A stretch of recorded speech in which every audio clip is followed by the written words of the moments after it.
The Game of Life and How to Play It by Florence Scovel Shinn, Chapter 2, The Law of Prosperity. Yea, the Almighty shall be thy defense, and thou shalt have plenty of silver. One of the greatest messages given to the race through the scriptures is that God is man's supply, and that man can release through his spoken word all that belongs to him by divine right. He must, however, have perfect faith in his spoken word.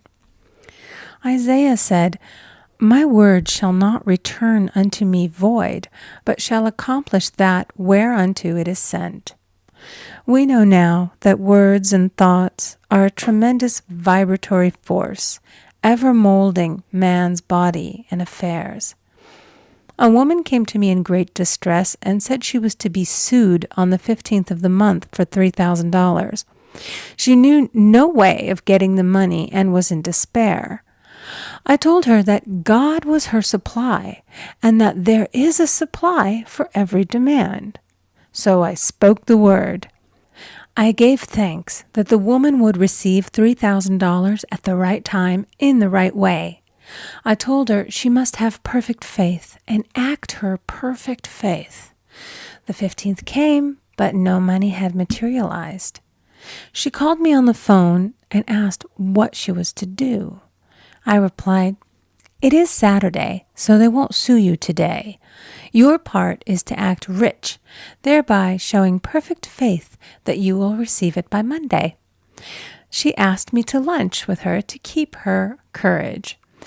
When I joined her at a restaurant, I said, "This is no time to economize. Order an expensive luncheon and act as if you have already received the $3,000. All things whatsoever ye ask in prayer, believing ye shall receive."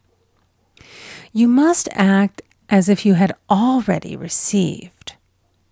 The next morning she called me on the phone and asked me to stay with her during the day. I said, "No, you are divinely protected and God is never too late." In the evening she phoned again, greatly excited, and said, "My dear, a miracle has happened. I was sitting in my room this morning when the doorbell rang. I said to the maid, 'Don't let anyone in.'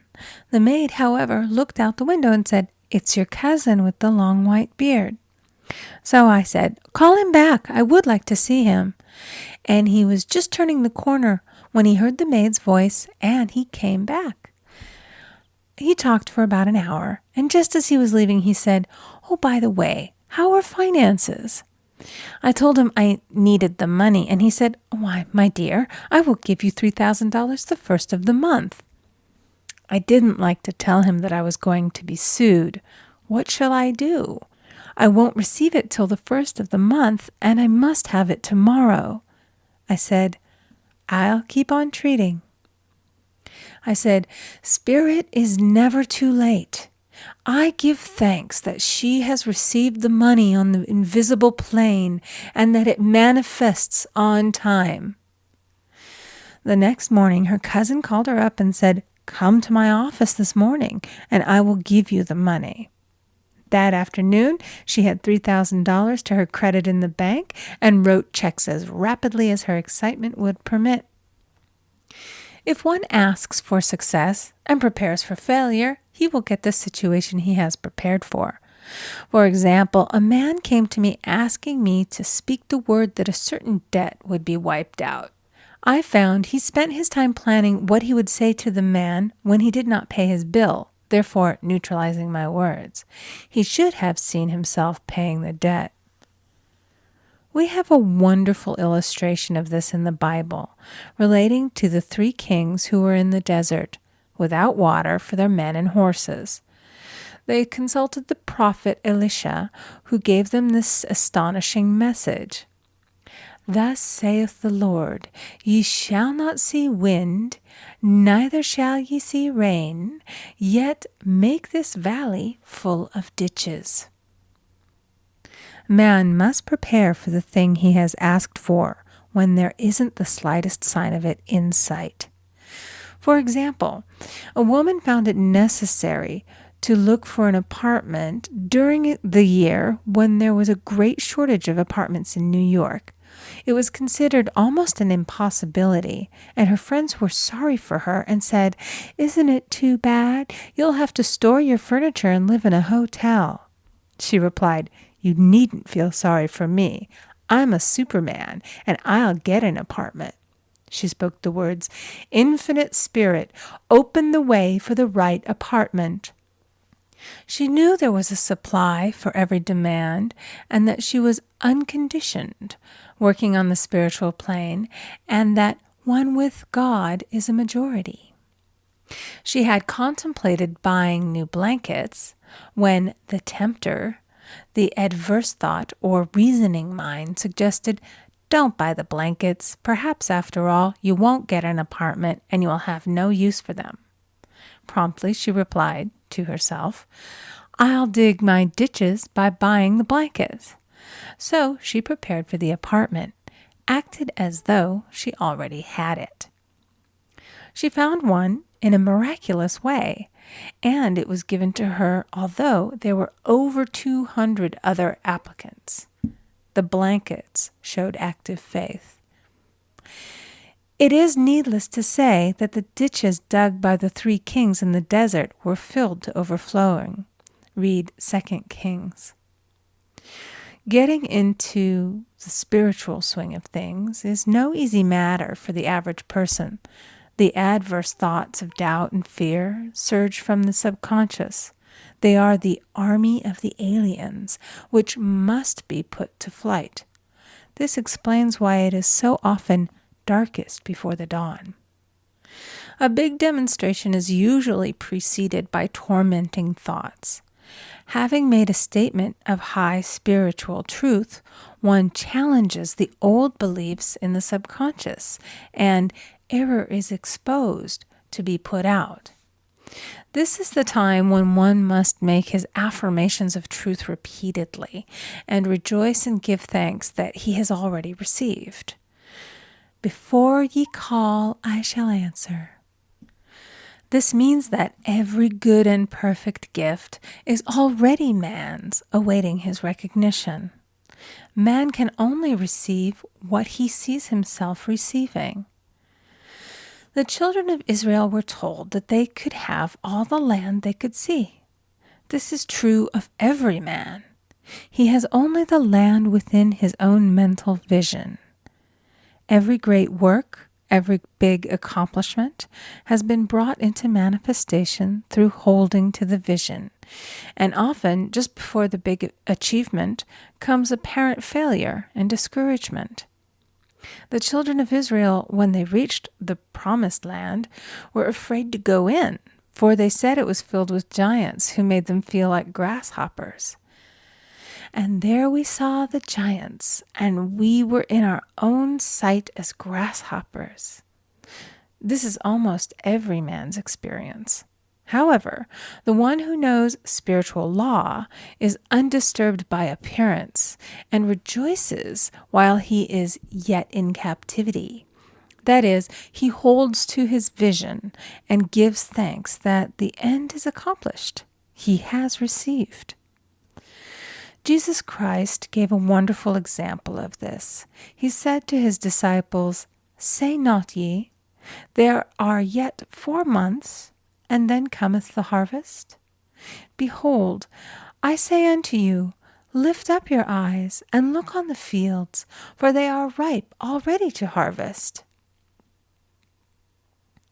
His clear vision pierced the world of matter, and he saw clearly the 4th-dimensional world, things as they really are, perfect and complete in divine mind.